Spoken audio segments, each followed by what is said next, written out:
Welcome to Surviving Society and Red Pepper's podcast collaboration, Beyond the Strikes. In these episodes, we speak to workers across the NHS, schools, railways and Royal Mail. This series places industrial action into wider debates about public ownership, working conditions, the economy, neoliberalism and, of course, capitalism. Are you interested in some further reading on social movements and left politics? You should be if you're listening to Surviving Society.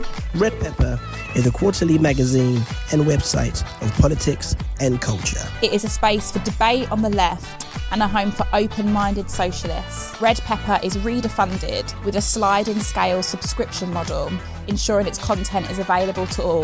Find a link to Red Pepper magazine in the episode notes. Welcome to another episode of Surviving Society. We are still in our series Beyond the Strikes with Red Pepper, co-hosted by Liam and also co-produced with Red Pepper magazine.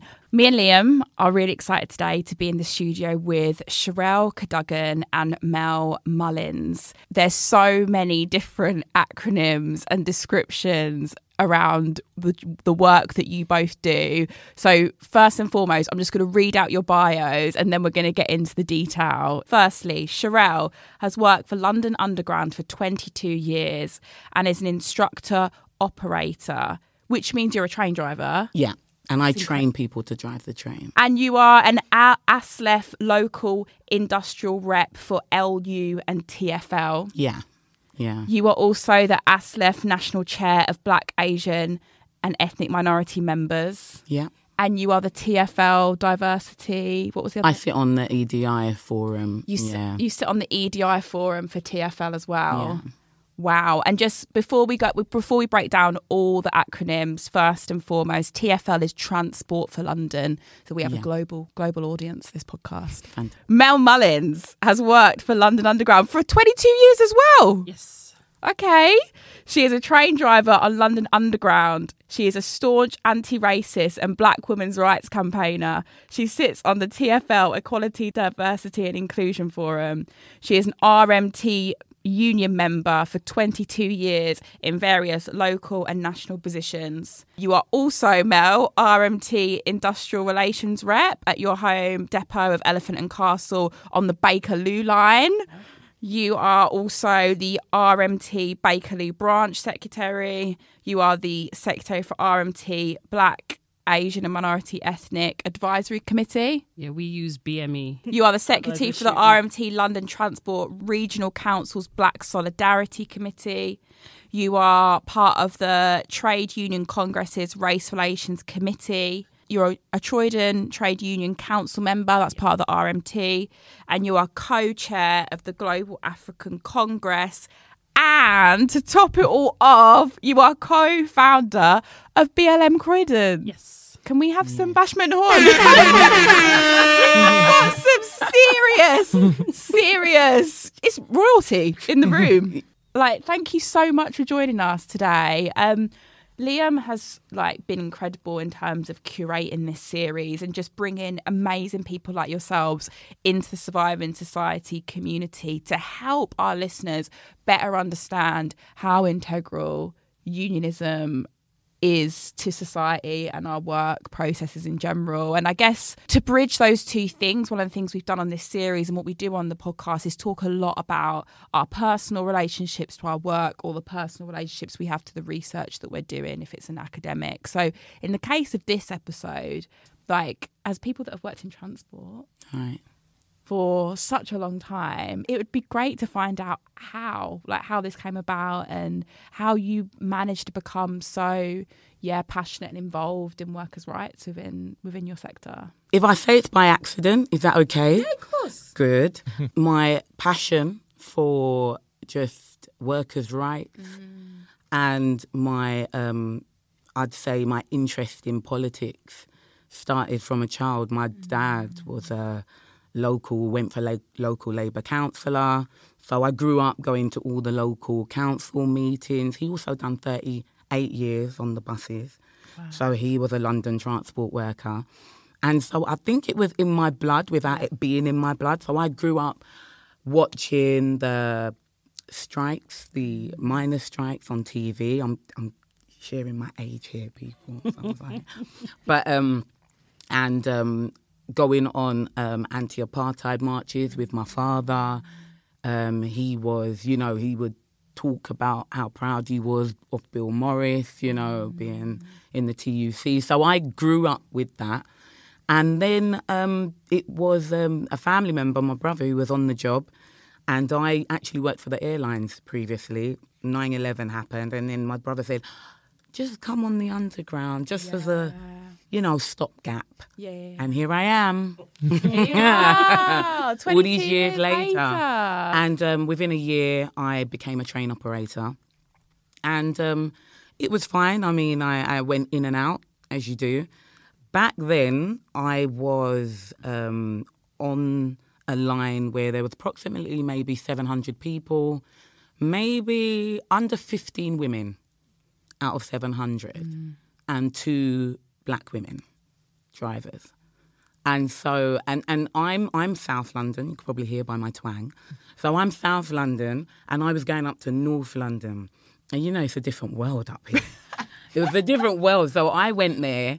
This is 22 years ago, right? And I walk into what we call is like a mess room. And there were people that lived in, the north of England, Peterborough. I've called that the north of England. That's the Midlands. Anything north of the Thames, we're like all up north. Yeah. I apologise to everybody. So London-centric, it's terrible. But anyway, and so meeting someone like me, I was very, what can I say? Fresh. South, Bashment Queen. I had the wigs, I had the nails, I was happy. I was living my best life. And so it was interesting to have conversations with people in and amongst our working day, which was about difference. And because you can't help it when you have that downtime. You can't help but just talking about current affairs, talking about where you're from. And there were 2 incidents, really. I remember an older guy said to me, oh, yeah, those coloured people. And I was like, no, black. And he said, and he was an older gentleman. And he said to me, when I was little, and obviously he's talking about Windrush and people coming over. He said, when I would see a black person, when I went to call them black, my mum gave me a clip round the ear and said, no, that's not polite, and told me to say coloured as a polite way. So what I'm trying to say is that was a discussion where at first I was like offended, but it was a dialogue that was important to have where I corrected him and then he explained where he had grown up with that. Yeah. Which I didn't know. I just thought they would, if I heard someone saying colour, I thought you were being a bit off. Whereas for him, it was literally just he was told that was a polite thing to say. And he had grown up with that. And then I transferred to my home depot. And I wear an overcoat over my uniform. And I went in there, it's about 4:45, really early. AM we start. Yeah, man. Because you guys need to get places, right? I hear. Everyone needs to get everywhere at like 5 a.m. all of a sudden. Exactly. And I walked in and I went to, we have to sign in for our shift. And the manager behind had this great bunch of keys and threw them on the desk to me. And I'm thinking, what is this, some different kind of train we've got? I'm like, okay, and it's early, so I'm not good in the mornings. And I just picked up the key. Well, anyway, the other manager ran round, who had sort of known me, and came and was like, Sherelle, I'm so sorry, I'm going to take this key. What the other manager had done is throw me the cleaner's keys. Because the only black women that they really came into contact with were cleaners. Fine. And so it was like, no, I'm a driver. So that was a bit of an incident. So those were 2 early incidents when I first started, like over 20 years ago. And then fast forward a while, we had this really good initiative where they were putting out adverts for train drivers, but targeted. So you'd have them in Cosmopolitan and stuff like that. And so we had an influx of women, and it was just like diverse. It was nice. What sort of time This was maybe about 13, 15 years ago. Oh, right. Yeah. Yeah. And So when that happened, it was good because we got to see more of ourselves as we were driving up and down. And then I became an instructor operator, and I started to train people that knew my son, my eldest son. They'd be like, oh, we went to school with him or blah, blah, blah. And I was like, it made me think about the environment I work in a little bit more. Would I want my children to come into a workplace where we have issues, let's just say, and prejudices, and people make comments and what we call banter and stuff. But bearing in mind, when I first started, it was like, I don't know, this is really going to age me. I don't even know what, some mothers do have them. And you know, like the 70s sitcoms that they used to have? It was like going back into the 70s, some of them train accommodations that we would go in. It was just wild. I remember doing nights and walking in, and there'd just be like porn on the telly. And you just sit there and just be like, let me just eat my lunch, right? Because what do I do? Hi. And they go, you right? I go, yeah. Just eat my lunch and then but that's what it was, you know what I mean? And so that's where I started to really get involved with my union, really get involved in the culture of my working surroundings.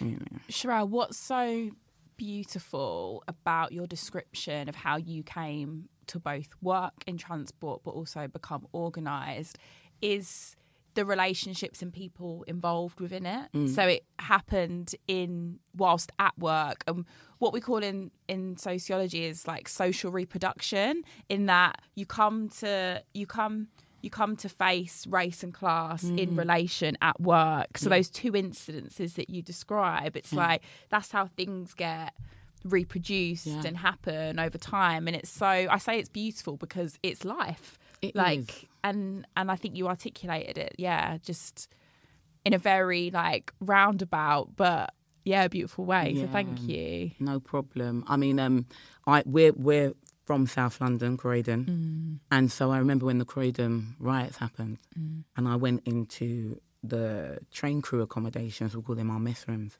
and I sat down. And bearing in mind, I don't know, I'm really bad with time, but when was that? So I'd been there a long time, right? 2011. 2011. So I'd been there a long August, time. yeah. People had worked with me and my children. Yeah. I have 2 sons, and a guy came up to me, sat down, and he was my friend. We'd have lunch together and stuff like that. He was a colleague, but we were friendly together. We spoke. Yeah. He knew my family. My sons would come after football, and I'd take to my workplace, and then I'd drop them home. So people had interacted with my children. And he sat down, he said, "Sure, it's terrible what's going on, innit?" I said, "Yeah." He said, "Oh, these black boys, they're just so violent." And I and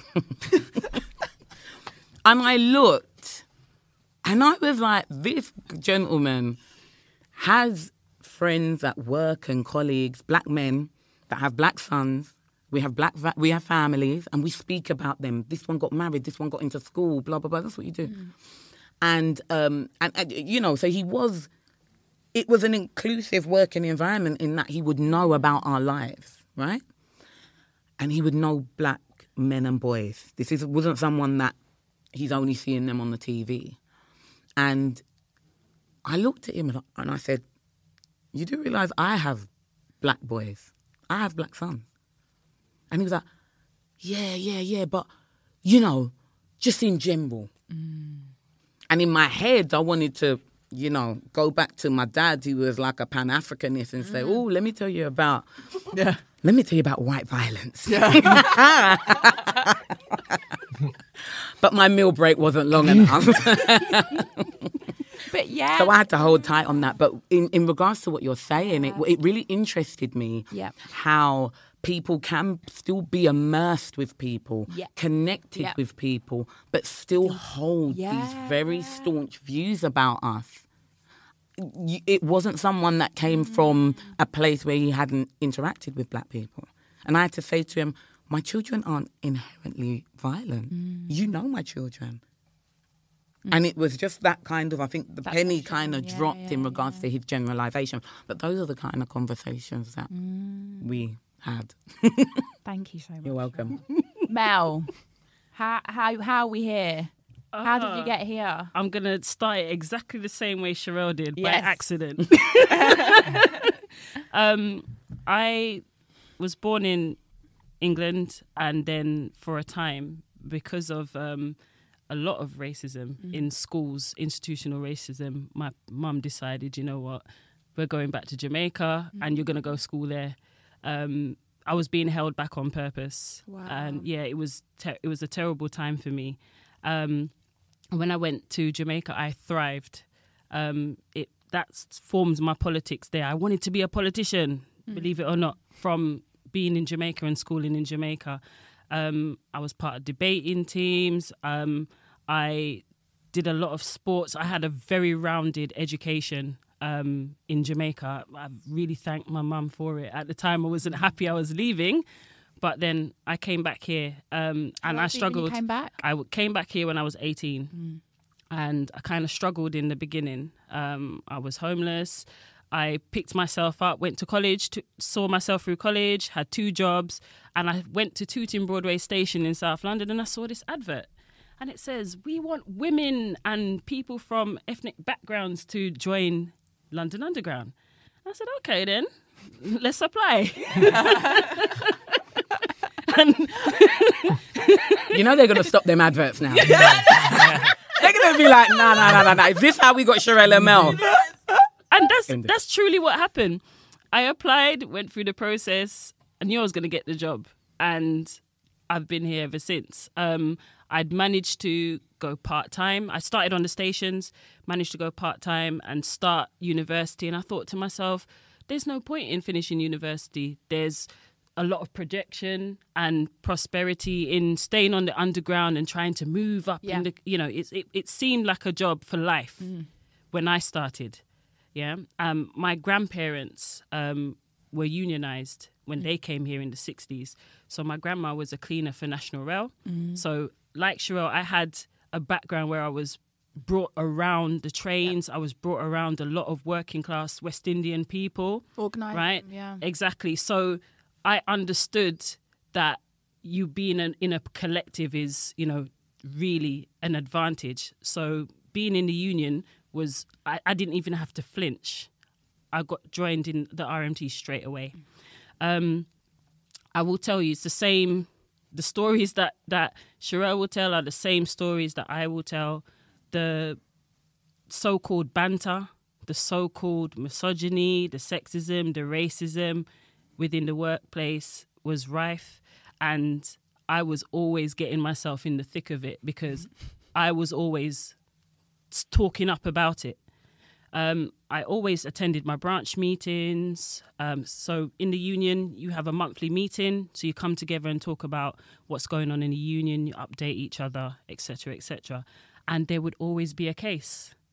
So a case where a member of staff is going up for disciplinary, etc., being etc. racist or sexist. Stuff, all kinds of stuff, right? All kinds of stuff. I will say that because there was so much stuff, and the outcomes were always different when it was a black person. So I will say that. And for me, people always asking, Mel, become the rep. I was like, I don't want to be the rep. I've had all 3 of my children while on the underground. And I can tell you, my reps have been instrumental in helping making sure that I had risk assessments. I was able to not have to do things that I felt would be unsafe. Yeah.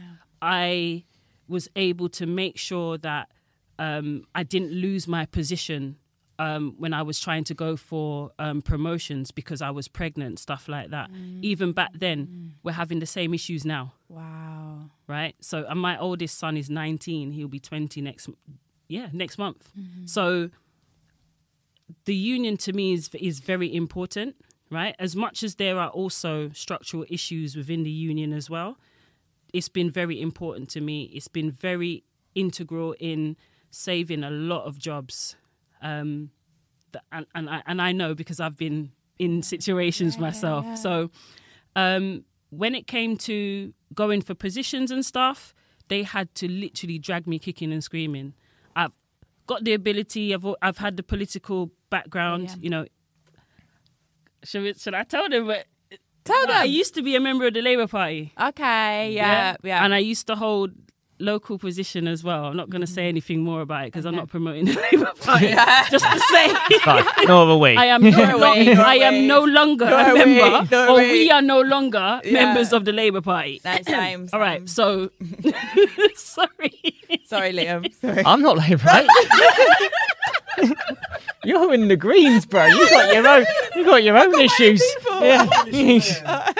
But I can say that I have been actively blocked from promotions because I'm a black woman. Actively blocked. I did have a tribunal case. We can talk about that another time, and I won that. Come on. Bashment horns, please, George. So I've been through it. Yeah. Yeah. And even Cheryl has to have pep talks with me. She had a pep talk with me yesterday because it's such a struggle, right? I know we make it look cute, yeah? And I do say that, We do. yeah? And I say that to say how well we wear the struggle. Yeah. Right? And I don't mean that people should go around wearing struggle, right? What I'm saying is at least we're trying to do something about it. Exactly. Yeah. And that's what has been most important to me. So where my union stuff is limited in certain respects, I also have my Black Lives Matter organisation that I'm associated with that, you know, we campaign for social issues because the thing about it, everything intersects. Of course. So when we leave our workplaces, we go back into our communities. Yeah. And I'm like Sherelle, when I hear people talk about things that have to do with race, because people, they have this dismissive view. Why does it have to be about race? It doesn't have to be. It just is. So then let's deal with that part of it that is race and move it right along. It doesn't have to be a tug or a struggle. Right? We talk about things, we grow, we educate ourselves, and that's how that conversation that you had with the guy about coloured, I've been called coloured by a manager. And that wasn't too long ago, a couple of years ago. Yeah. Wow.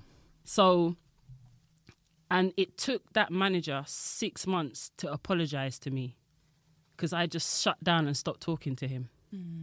And things like writing articles about gaslighting and having them taken down because, you know that saying, a hit dog will holler? Yeah. They felt I was talking about them, and I thought, like, that's really entitled. You're thinking I'm talking about you, but now that you've said it, it applies. You The cat fits. Exactly. And it's these things that I'll write it anyway. Yeah. I wasn't going to not write it, and also including other women in that. And the problem with working in workspaces, and especially with transport, it is male dominated. Yeah. Right? And to get a culture change, even when you've got women like us within the place who we will give some grace, we will give you that extra. Just like you said about your meal break not being long enough, we don't get paid for our meal break. That is unpaid time. And we'll take the time and have those conversations. But it's so many conversations. And because of the fact that there's such a culture of misogyny, even when you take the time and have that conversation, the privilege is then to walk out and just not take it in. Yeah. That's where structures should be helping to recreate what we're doing on the ground. Right? Managers should be, because policies are not bad. No. The policies are not bad. It is the implementation of it through the human element of it. Right? I've got my prejudice, so I'm going to walk in with it and walk out with it. Instead of listening to people, understanding what their struggles are, understanding that actually to make the world a better place, you take that on board, you understand why, what the root cause is, and then move it forward from there. It's difficult because, like I said, the privilege is there to just not taking that into account. And then when you struggle against it, it's a long process. a long process. I can tell you now, and I'll chop it, that if there is, no, let me speak for myself. I was going to say, let me just... What were you going to put me myself, in? right? Being accused of something because you've raised something, right? Whether that is racism, which everybody can agree and everybody knows black people can't be racist, right? Racism is prejudice plus power. We do not have that power, right? So if you want to accuse me of prejudice, that's different. It's because I've told you that you've done something racist. I've not called you a racist, and you have to be so specific about how you say we it. Need to get Mel. We need to get Mel in these institutions. Like, what's a brilliant description of what racism actually is? Because it's very, very clear, and that's. But they take it so personal. They take it personal, and I mean, sometimes it is personal. Yeah, sometimes it is what it 100%. is. It is what it is. But I mean, if you were that energy where they're so offended to be called racism, which worse than actually what they've said. Thank you. And maybe look at the actions and the behaviour that made me want to say that. But they're just stuck in their privilege and their supremacy. Yeah. But. So the last thing is the positions that I've taken, right? And I really want to stress on this. It is difficult for black women to take up positions because we don't see other black women in the positions, number one. And also it is a totally different experience from white and black men in unions to women, and then especially black women in unions, right? Because we're not even just doing the groundwork within our union, we also have to challenge in our workplaces. Those are difficult That's what I was situations. thinking as you were speaking. Like, we can get into it in terms of unionism, but you're already you're constantly on the front line as black women in these spaces. Yeah. So when we have a strike day, we have to call up the transport police, make sure that they know that we're adhering to their rules, etc., etc. So I'm really proud when people come on the picket lines and they're not swearing at us nowadays. Just moving it along. That I've been abused so many times on a picket line over the years. To have the last couple of years so much solidarity has been really encouraging. Yeah, it's been an absolute. So I am always going to other picket lines. I've been on as their picket lines as well, local picket lines, and that solidarity, people actually understanding that race and class intersect. So even though our struggles will go a step further, we have a common ground that we can start from as workers. So, I'm proud to be in a union. I'm proud of the fact that the union movement itself is, gathering the kind of momentum it should, because so many workers are being, to me, underserved by the political climate that's going on at the moment. I'll say it like that and I'll leave it right there. So, thank you. Thank you so much. Carl, some of the best introductions I think I've ever had on that was top draw. Incredible. Yeah. I mean, what you guys were saying is basically the reason that we wanted to do this series, in that behind the headlines of the strikes, like TM, there are like struggles that you don't see represented in the media, and it's always like the general secretaries who are out and about, and they become the face of that strike. So, I mean, this wave of action has been kind of Mick Lynch as the poster boy, and you kind of become like synonymous with the strike, and you don't really know much beyond what's going on, beyond what he's saying on Sky News. And I think he does a decent job, to be fair to him, but like there's much more beyond the general secretaries in the unions, which is why on this series we've had workers and not kind of union officials in here. It would be good to just break down for the listeners what is the current strike action over for rail and transport workers. Could you break it down? I know it's complicated, but could you break that down for us? I mean, specifically, so for London Underground, where I work, they're attacking our pensions. They want to attack our terms and conditions. And I say attack because it is.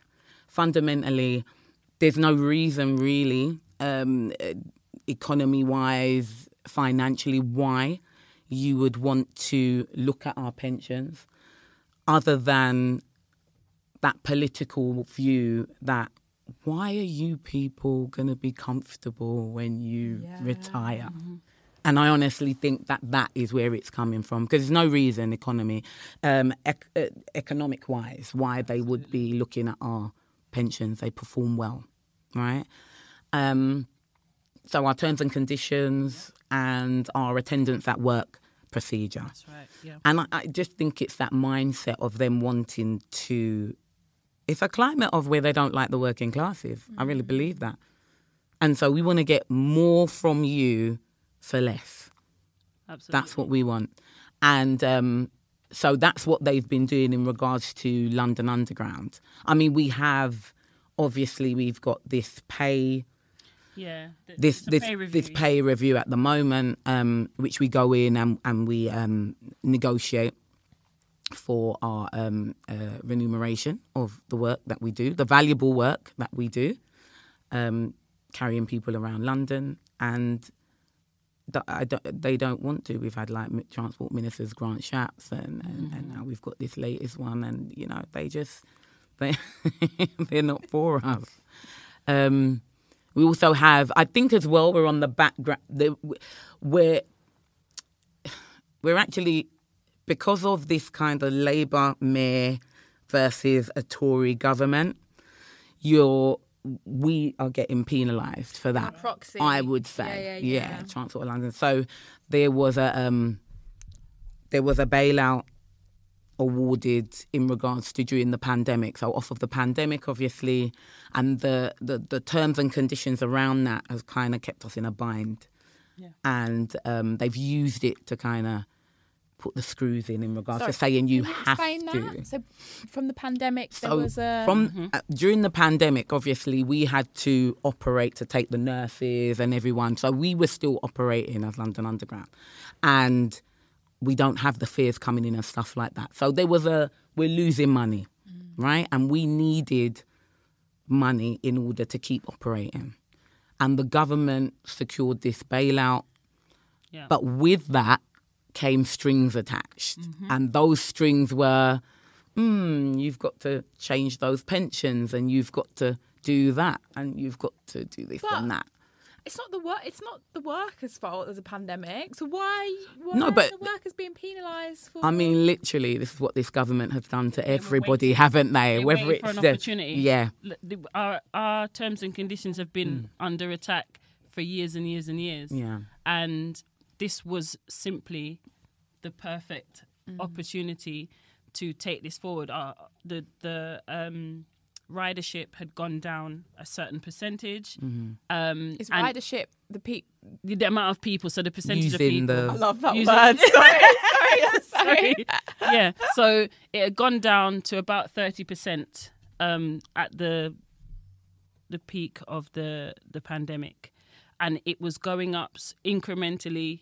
But at the same time, what they were saying is that they couldn't sustain it because you had some members of staff on furlough.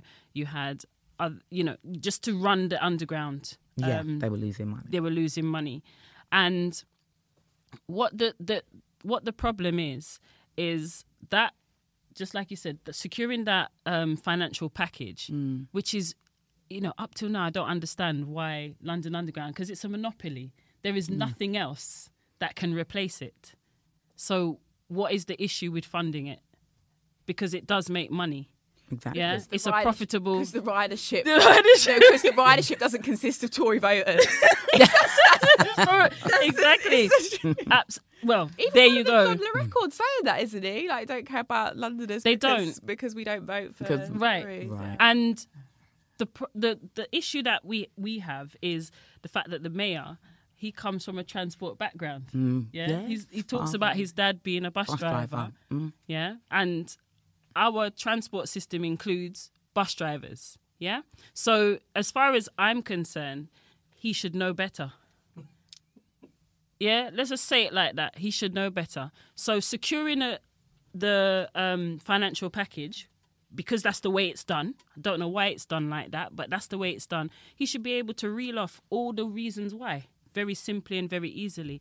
When attacks come to working class people's pensions, the terms and conditions, he should be the one that's there defending it straight away because of his background, right? And because he's Labour Party. Who was voting for him? We were. Yep. So when it came to us negotiating, I'm sure that a lot of us in the unions and in other industries didn't think it was going to be that difficult. Surely you understood the cost of living went up. The climate that is around at the moment, it is difficult.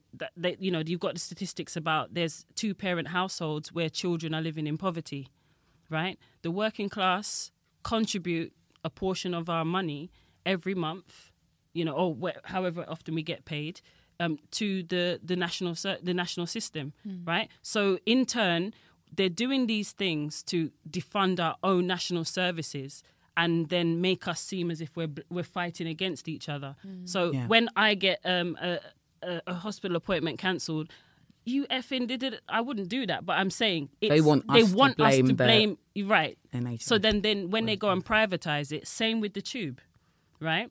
When they're making us look like we're the greedy ones, yeah? They're getting the public to hate us, then they go in and privatize it, which is, rumours of what they're trying to do, right? They would be able to go ahead and do it because of the fact that it's a PR storm, right? But they didn't understand that actually workers were going to come together the way we have, right? The turning point, as you mentioned, Mick Lynch, was P&O, right? And I remember that so vividly, sitting and watching this 2.5 minute Zoom meeting where this horrible person was sacking 800 members of staff like that. What's P&O? Sorry, the cruise liner, the ferry. DP World, right? And those were RMT members, right? So immediately we had our protests. Immediately there was a public inquiry around it, and even you had one of the Tory MPs going out onto the picket line. I know she was heckled, but she went out there. But what I'm saying is that you go to somewhere like Liverpool, which is where we went to the docks to protest, and you go and talk to the local people. They are all behind the members that were sacked. Now, why don't you hear anything from them? Because they've all been gagged. You can't get this deal to live if you speak about the terrible situation. And why I wanted to bring this particular thing up is because of the fact that the narrative that went over was cheap labour from abroad. And I don't want to say it the way it was said, because I've had to challenge so many narratives of the fact that somebody could be living abroad. They don't know jack about what's going on here. They're just looking for a job. Yeah.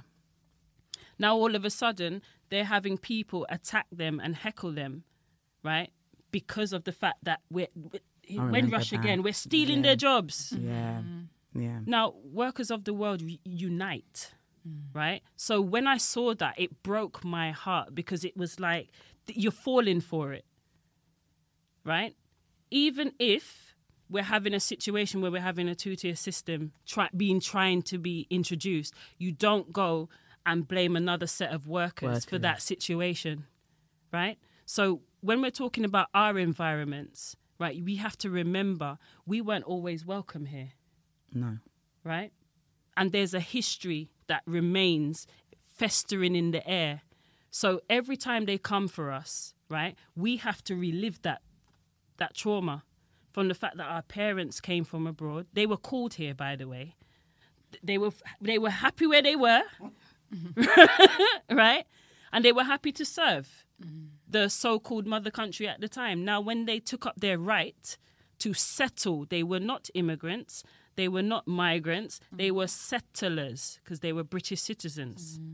When they came here, they had that right, and they were denied those rights. No blacks, no dogs, no Irish. That whole narrative, and that still goes on around now. So what I'm saying is, even though it might not have the most, the most explicit race element towards it, when they're attacking our pensions, they're saying, you working class people, Yeah. you black people, you whoever it is that have tried to work your way out of a struggle, you don't deserve it, right? Because the majority of the people that and this is where a lot of the work that me and Mel do in regards to the EDI forums and looking at that intersect with race. Because when you are looking at London Underground and TfL and you look at the demographics and the proportion of black and Asian and ethnic minority staff that work there, the pensions, attacking our terms and conditions disproportionately affects us more. Mm-hmm.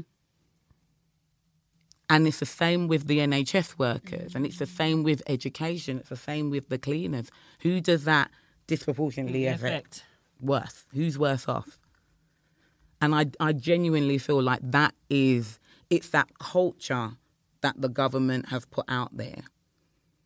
And then these heads of companies, because our managing directors, they've got their bonuses. That's right. They all got their bonuses.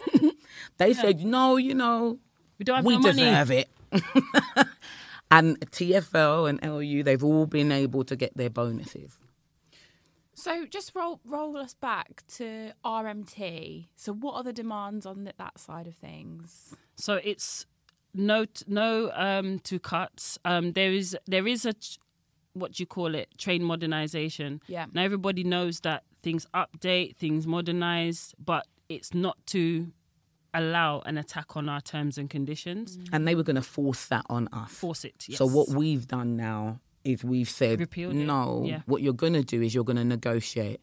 You're not just going to take that and say, this is what we're doing. Yeah. That's not how this works. Right? 100%. That's basically what we said. You can imagine me in the negotiation. It'd be very short meetings. Yes. No, we're not going to do that. But that's actually what happened. To simplify Great Britain is so reliant on the trains. Like, you can't mess with this. Yeah. Right. And nationally as well. Like, nationally, they've had so many strikes, maybe 15 days of strike action. Yeah. And they want to give them 4% and rip up their terms and conditions. Yep. And these are people, remember, how did the supermarkets get their food? This was the freight, the transport system. It's sustainable. It is, and they just want to attack it. And that it's almost like a mentality thing. It's not based on, it's just a mentality thing of them attacking them. Absolutely. There's not, and if the DfT hadn't got involved, I do believe that these train operating companies would have come to some negotiation. And the members of the public wouldn't be, you know what it's like, you go in and you want to go away for the weekend and there's no trains and you think, oh, those train drivers, it's the DfT and the government. I think it's worth maybe explaining, for listeners, how the negotiations have kind of been disrupted by the government, because I don't think it's clear to the kind of the average Joe, and it's definitely obviously a tactic. Yes. So for the National Rail, so only because I hold a national position and I wanted to make it clear, my solidarity is with my National Rail colleagues. Yeah, I work for London Underground, but I also represent members in the National Rail who haven't had a pay rise for over 3 years, are on some of the lowest wages. There is a massive attack on their terms and conditions, and there is support for public ownership for rail workers. They are providing a public service, and when we look at the disparity in National Rail wages, because there's a lot of private contracts going on, and they negotiate those private contracts, and then they last for a certain amount of time. It is extremely difficult to collectively, what you would say, ballot. You now have to ballot each individual train operating company. Yeah, it can't ever be a collective struggle. And you're talking about the government, literally, they're not coming to the table. They're saying that we're not coming to the table. That's impossible. The members mandate the hierarchy to negotiate on our behalf. It's not the Mick Lynch will never be able to say, oh, you know what, I'm just going to lie in today, I'm not going to ACAS. It will never happen. The members have spoken, they've been balloted, they've passed the anti-trade union laws, right? And now the negotiation begin. So we've had to go through a process. Why does the government think that they can circumvent that process after they've put so much pressure on us to get to the table in the first place? You know, our ballots are there to ensure that we have a voice, right? The strongest voice possible. And then when we're being told we're still going to enforce these things, you know, they're not the ones that are getting up at, you know, ridiculous o'clock in the morning, leaving our families behind, leaving our caring responsibilities, right? You know, mental health has gone up. You're talking about the fact that all our services and all our circumstances at home make it so difficult before we get to work. And then we put on our smiles and we serve the public. And we're proud of it. We're absolutely proud of it. Closing of all the ticket offices.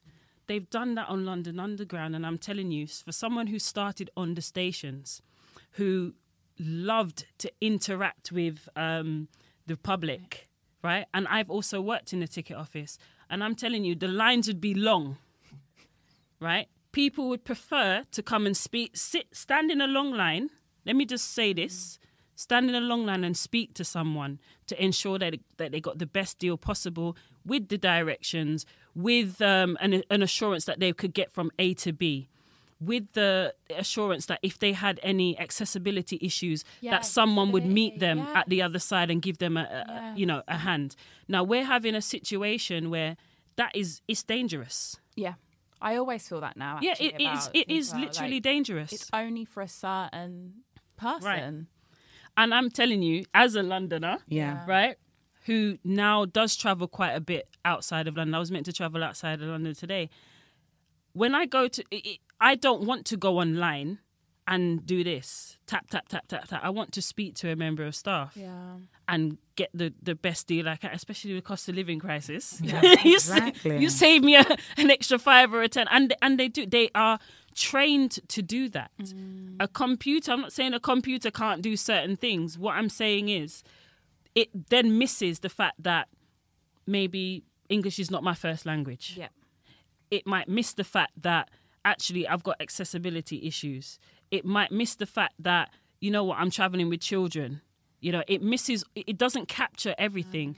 A member of staff will capture that. So the fact that they want to close all the ticket offices, that petition, I believe it should be probably 1 million by now.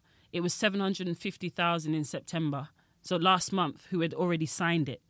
And when we went to the TUC, you know, I'm telling you, the disability organisations are really hot on it because it affects them. Of course. Yeah, it affects them really badly.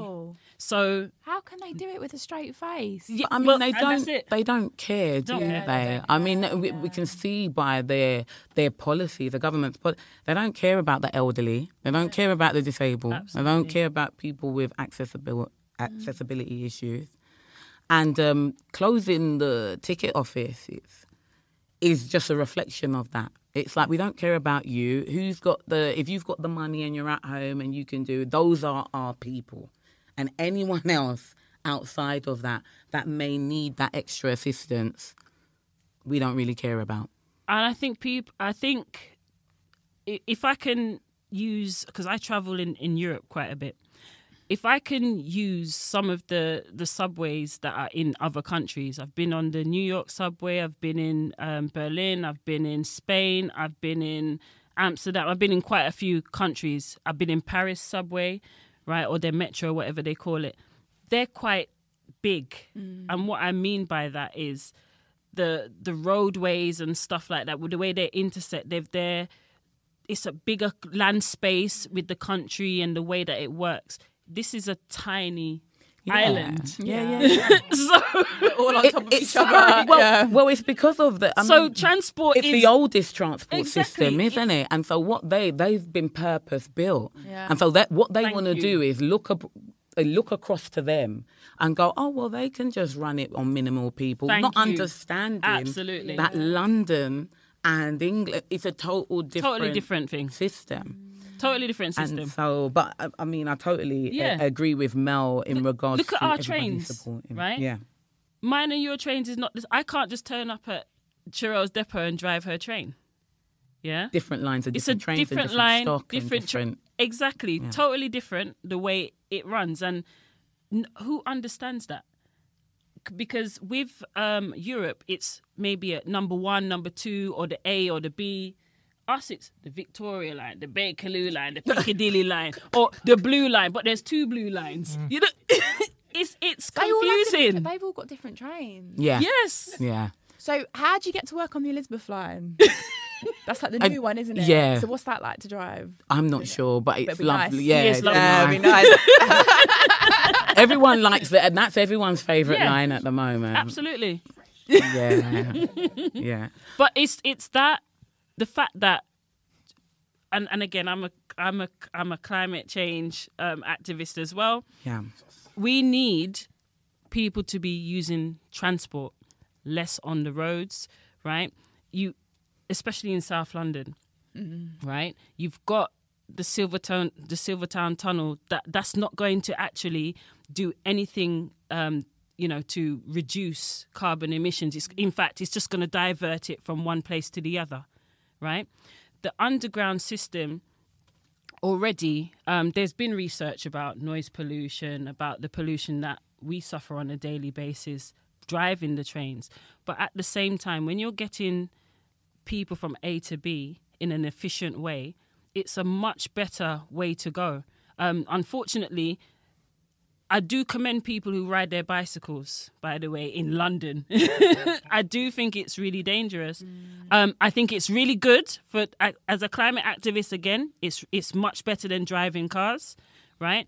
But the way how the system works, you're getting on a tube, you're getting from A to B, it's safe, right? And if you've got staff there that can react to situations, I mean, remember we've had terrorist attacks in the past, right? The staff are the first point of call when there's an incident, right? And especially for us as drivers, we need our members of staff on the stations to be able to handle stuff while we're doing the other stuff that we're doing. Yeah, it's a totally different level of what we do on the trains and what station staff do on the stations, right? And but we collaborate. We work together, and if you take one away, it's a recipe for destruction, right? And people have got to understand there are incidents, unfortunately, when people have been dragged, right? It is difficult to manage when you got very, very busy stations. You're going to have to either close it. Can you imagine 2 or 3 people dealing with, hundreds of people? Yeah, hundreds of people, literally. And remember, some of these stations have 2, 3, 4 lines intersecting. So it's not just people coming from the outside in. It's people changing as well. So it just swirls around the fact that, the government doesn't have a clue about what it's talking about. We know what we're talking about. And when you go to literally if you were to just grab someone that, travels on the tube or even just wants to every now and then, they're having positive experiences with the staff. They're not having no negative experiences with the staff, especially if they have accessibility needs. We really go out of our way to make sure that anybody that has any form of accessibility needs is taken care of from the beginning all the way to the end. We take rail workers for granted in this country, big time. Definitely. Take them for granted. Yeah. I mean, I think it's worth emphasising a few of the things you've been saying, that the rail minister in January was it would have been cheaper to settle the dispute with the unions, but we wanted to push through these reforms. So it was it's been a very political. And they were compensated for the strikes. That people don't realise. That was part of the bailout. So we missed a day's pay. Yeah, we sacrifice our day's pay. Yeah, so when we strike, we lose money. And then our public money that is put into the system was then given back to those companies to offset their losses. Offset their losses. And that will end the 31st of March next year. So that was part of the ties to this financial package given to the government. They said that we will offset any of the losses due to strike action. Yeah. I mean, when you look into a lot of the conditions, it's like, okay, we'll give you the money so you can survive, but we want you to cut up bus routes, for example, like that. Yeah, So absolutely. a lot of what you see, like the TfL shutting the certain lines, bus routes, is coming from government. Yeah. But as you've said, they're doing it so it looks bad for Sadiq Khan. Yes. So it's all political gains. Very. But people obviously blame the workers when it's got literally nothing to do with them. Yeah. I do think, though, like what Mel was saying, nowadays, back in the day, being on the picket line was a lot different. Yeah. But now, there's this kind of common solidarity. That's nice. Yeah. Where we all know, I mean, when you hear that there's people that are ill and they wanted to go to hospital, but they're still in solidarity with junior doctors, and they're still, because we've got to open up our eyes now. We have to understand, just in regards to, and this is where what you guys are doing is so valuable, it's an attack on the working classes. Wherever you are, that's what they're doing fundamentally.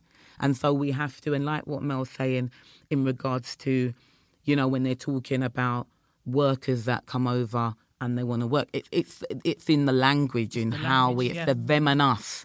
That's all they're doing. That's all they ever do. And so for us, I mean, we're fighting for our pay and our terms and conditions. And your but we will dignity. go out there, exactly, our dignity and work. But we will go out there and we will commonly support everyone else in that fight. We want nurses and teachers and everyone to be ready because they're valuable. We saw how valuable these people were, weren't we? During the pandemic, for me, you saw who we need and who we don't necessarily need. I'm not having a go at the work from home people. Don't come for me. I love you guys. Yeah. But when we look fundamentally at what made the country run, Yeah. it was train drivers, Bus lorry drivers. drivers, bus drivers, cleaners, Cleaners, nurses. It was us. And I'm very proud, obviously, both of us, our foreparents worked in the industry.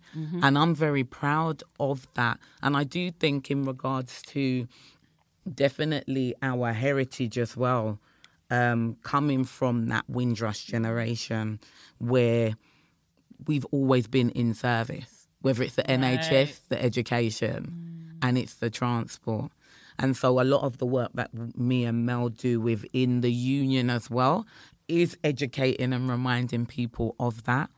One of my goals as the national chair of the Black, Asian, Ethnic Minority members for ASLEF is to encourage more of us to participate in that strike action. I want to see more of us On the picket on the lines. picket line. Yeah. I want to see more of us becoming representatives and speaking up, because we always have done, you know, and part of what we do, I mean, we have these kinds of generic, you know, people normally say, you know, when you go to a climate activism event or whatever, you might not, there's a type of person that Yep. you might see, right? But who does it? But it affects us. It Yeah. affects the global south South. Yeah. exponentially. This climate change, right? And then that then affects migration, and then that affects. So we're all interconnected. And so it's just about what Mel was saying. It's about having that care and that, and it's about educating, especially the younger people that are coming into the trade union. Absolutely. We have a lot of young drivers coming on, and they are very diverse, and it's reminding them of the Bristol bus boycott. It's reminding them of the Indian farmers. Look at that. And You know, Malabar, yeah. let's look at globally what's going on. You know what I mean? Me and you, if we were in Colombia or certain places, we couldn't even be talking like We'll be this. talking like this, yeah. Do you know what I'm saying? And so we do have the right to speak up here, and it's about encouraging, and it's about talking about your value as a worker and what it means for society as a whole, you know, and it means for our community as well. Do you know what I mean? We come from a council where council tax has gone up 15%. It disproportionately affects Black and Asian ethnic minority people. If we're not getting adequate pay, that then impacts our homes, it impacts the education that we can give our children, it impacts everything socially. And so for me, I know a lot of people, sometimes even within the union, say, you guys are doing a lot, ain't you? You're out there. you're on your BLM, you're on your this, Yeah. you're on your climate. But There's a lot going on. that is us. That is us. And Exactly. us is them, right? Right. We're all interconnected. Fundamentally, Fundamentally, yeah. it's. I don't take off, the black woman and go into work and be a train driver. I don't do that. It comes with me. That's right. And so my perspective of things is from that, is nuanced in that way. But I'm just grateful. I mean, within the work that I've done within ASLEF is talking about, is like increasing reps and increasing people to come. And I'm just thankful that we've been able to impact that I've got to change. shout out. I'm dying to shout out the fact that Sherelle, I know you ain't going to say it, I'm going to say it. She does do quite a lot of stuff with retired members, Yeah. right? And yeah, no. It's important to mention it, right? Because you're talking about the fact that, like, we're mentioning where we're coming from, right? And you would think, right, when you look at who's at the top of transport now, and even the management that's not necessarily that far high above us, that we weren't here, from when, right? There is a whole demographic of people that have actually retired, yeah? And their voices are still there, their stories are still there, and Sherelle is doing that work with those retired members. She does the luncheons for them. Yeah, she does yeah. stuff like that. Yeah. And I worked on the Windrush exhibition for the London Transport Yeah. Museum. Because what got me, I've always got a story, and No, and it's important. That's the point. But we have this kind of online space, it's called Jammer. We have an online space for TFO and LU workers. And I was shocked that people didn't know about when we started. It was just like West Indian, Caribbean and Irish people on the transport. It weren't, I don't know, they probably just thought it was all these graduates that helped. I haven't got nothing against graduate. I'm a graduate, you're a graduate. But do you know what I mean? It was all these management consultants that have just made TFL all like... Yeah. And I was like, my father's generation and my uncle's generation, who, there was a recruitment transport office, right, in Barbados. And Enoch Power went there. Exactly, himself. Himself. Imagine. And then came over, Enoch Power, then Enoch came over Power talking about the himself. rivers of blood. Yeah. You were out there recruiting. People don't know that.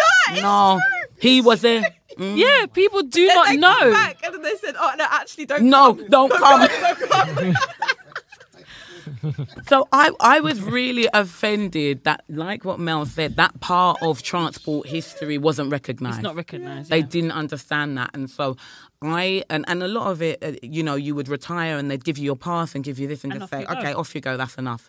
We're done with you.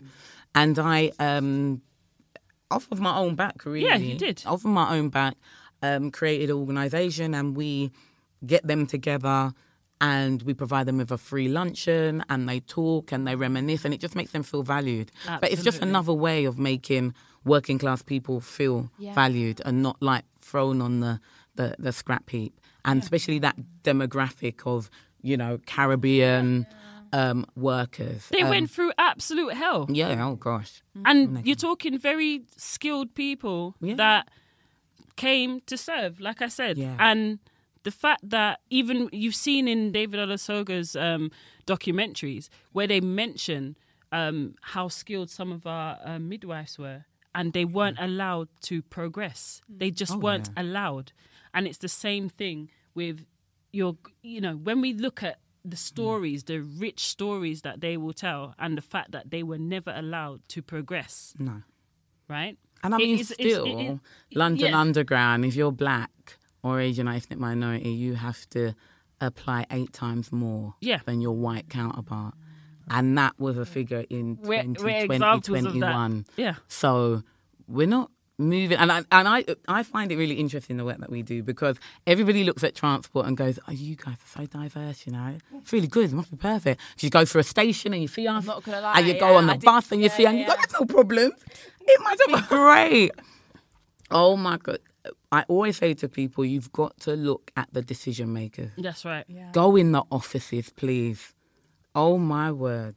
Can I just When- say? It'd be like a different world. Can I just say 100. something? We've been talking about like incredible like trade union organising, Black power, politics. I'm absolutely loving it. But I do need to do a slight sidestep because if I didn't say this, I think Black Twitter would come for me, right? TFL has some of the best vibes, people. Listen, we got the vibes, but honestly, I do think it's almost like, you know, when the pressure is on, that's one thing Black people do well, you know. When the pressure is on, we can lighten it up. Okay, right. We can lighten it up because the stories that both me and Mel have and go through in regards to discrimination, sexism, is horrific. Yeah. Right? Like I'm outwardly, but I'm like, we need a Casey or a McPherson report. Really? I'm here for that. 100. Me, I'm here for that. Because, you know, like me and Mel, and I'm thankful that our unions have supported. I've gone through stuff. Mel's gone through that. I've gone to the highest disciplinary investigation for calling out a racist. And I would happily do it again. That's right. And when you put your head above that parapet, listen, it's hard. And then they reverse it on you. And then you have to come back to work and you're like, everyone thinks I'm a racist now. Yeah. Everyone thinks, do you know what I mean? I meet people today that they're like, hi, Sherelle, you know, And so what I would say is that, yes, you know, we are fabulous. Yeah. Yes, we love to serve the community. Yes, we are. But we are still fighting for that elevation and progression of us all, whether it's women, all of the protected characteristics, right? Yeah. And so I think sometimes TFL, especially, and now you get away with it. They get away with it. Their PR's really good, right? And they look, because you're interacting with all of us. And so I do believe that there has to be an in-depth look at, we always have to do that. It's like what people say with the NHS. They go, oh my gosh, it's okay. We've got head nurse there, one. We have a managing director, one. We've never, you know what, my parents, my father and that, they sit and they ask me, sure, when is there going to be a Black managing director of LU and TFL? When? Because we came over here like 70, 80 years. And never has been. And never has been. And even at that, you know, what do they call it, C-suite. You know, the C-suite level. We're still waiting. And so it's very important in regards to when we're talking about our solidarity and how we look to the public, and we're explaining in regards to transport. And sometimes when we come out and we might be seen as complainers, but it's a real issue. Equality is a real issue because that's what they do. They give you an okay wage and you're all there and they go, well, you should be all right, Chantal. What do you want more? Well, I'm not being funny. If someone like Liam can have more, why can't I have more? We have people that are still overqualified in the role that I do. I have trained pharmacists to be drivers. I've trained neonatal nurses to be drivers. Young lawyers, beautiful Black ladies. What have you just started graduate? What'd you do? Law. What are you doing here? Oh, I just need to financially, or I just need to, right? And so they're not being given that opportunity within. And it's harder almost for us because everyone thinks that it's such a equal place. And so when we're talking, it's very hard to let that land. No, it's brilliant. But speaking truth to power. And you're right. They do have a very strong PR machine, but we're breaking that down. But just Google the hierarchy, people, and you will see what's really happening. And that's not a mistake. And I would say to do it with any company. I would say to do with any organisation when you're looking at, you know, what we do in regards to race equality. And I wanted to quickly just put in, because it's something that really bugs me. I do represent a lot of women, a lot of Black women, and we're talking about 50 plus. So we're going to be approaching these situations quite soon, even now, where women are going through the menopause, something that it's natural, and being managed out of their jobs because of the symptoms, how it manifests. And remember, operational grades, you're not sitting in front of a desk with a fan, right? Or you're not able to just dash off to the bathroom and maybe have a wash up and change. we're sitting on the front of a train, or we're we're frontline staff facing customers, etc., etc.